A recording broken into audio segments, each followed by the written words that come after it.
What's up guys, welcome to my channel. So in today's video I'll be showing you the process of creating S3 packet. So S3 stands for Simple Storage Service, and it's a service that AWS provides for storing objects, files and structured data, basically all types of data. So let's get to it. So I'll navigate to AWS console and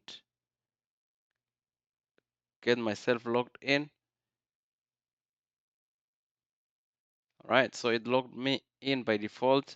For you, you may have to put your username and password, but for me, it's logged in. So once you're in there, I have here the types of services that I've recently used, but you may not see this. So for that, you may need to go to services and all services. Just click here, all services, view all services, and then go to storage.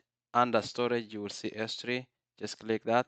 I'm going to open it in a new tab, and then it will bring me to the S3 homepage. So once I'm here, all I need to do is hit create bucket and put in the details for my bucket. So that is my bucket name, and remember this one has to be globally unique, so I just need to put here a name that is globally unique. So for that, I'll probably use my name, Clio Test Bucket, maybe 123, just to make it quite unique, and I will leave the rest of the other properties uh, as default. So I'll go ahead and hit create.